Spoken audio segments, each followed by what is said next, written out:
राधिका बरसाने वारी की जय। राधे राधे। माघ मास महात्म्य अध्याय 3। ऋषि वेखानस के राजा दिलीप को उचित अनुचित का बोध कराने पर राजा दिलीप ने ऋषि वेखानस को कहा, मुनिवर, मैं माघ मास का महत्व और जीव हिंसा से किए हुए महापाप को नहीं जानता था। आप मुझे बताइए। तब ऋषि वेखानस बोले, राजन, सूर्योदय होने वाला है, इसलिए मेरे पास समय नहीं कि मैं तुम्हें माघ मास का महात्म्य विधि पूर्वक सुना सकूं। इसलिए तुम सरोवर में स्नान कर कर अपने कुलगुरु वशिष्ठ जी के पास जाकर उनसे माघ मास का महात्म्य सुनो।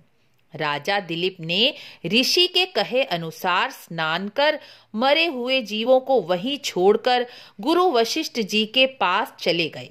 राजा दिलीप प्रणाम करके गुरु वशिष्ठ जी से बोले, गुरुवर, आपने मुझे अब तक राजनीति, दंड नीति, भगवान की पूजा किस प्रकार की जाती है, यह सब बताया, लेकिन अब मैं आपसे माघ मास का महत्व और उसका पुण्यफल सुनना चाहता हूँ। राजा के इस प्रकार कहने पर गुरु वशिष्ठ जी बोले, राजन, तुमने बहुत ही अच्छा प्रश्न किया है। इससे तुम ही नहीं, इस महात्म्य को सुनने वाला प्रत्येक मनुष्य पुण्य की प्राप्ति करेगा, क्योंकि माघ मास महात्म्य सभी प्रकार के पापों तापों का नाश करने वाला कहा गया है।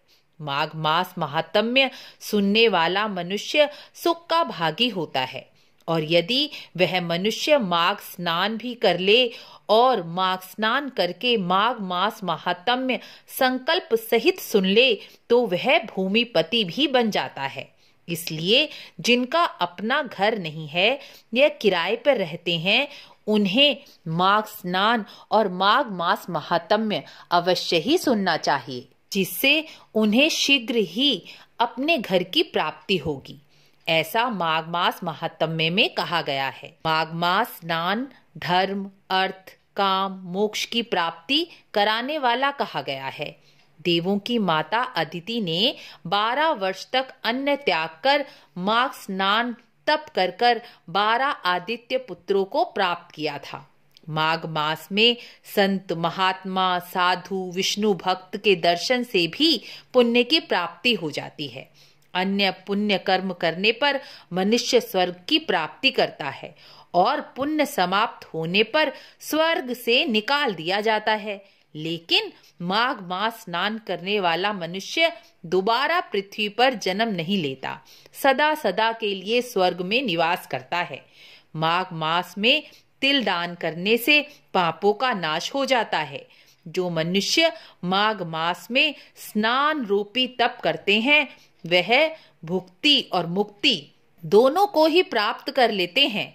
माघ मास में स्नान को तप इसलिए कहा गया क्योंकि माघ मास में ठंड अधिक होती है।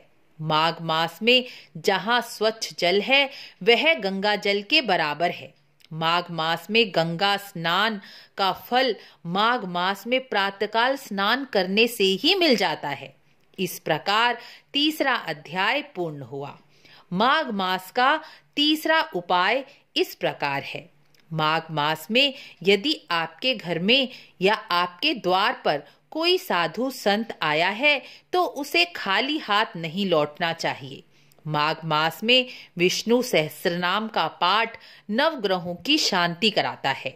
माघ मास में पितरों की प्रसन्नता हेतु गीता का पाठ करना चाहिए। इससे पितरों की प्रसन्नता और आशीर्वाद प्राप्त होता है। जिनकी कुंडली में पितृ दोष है, उन्हें यह उपाय अवश्य ही करना चाहिए। गीता का 8वां अध्याय पढ़कर जल पीपल पर चढ़ा देने से पितृ प्रसन्न हो जाते हैं और पितृदोष की शांति हो जाती है।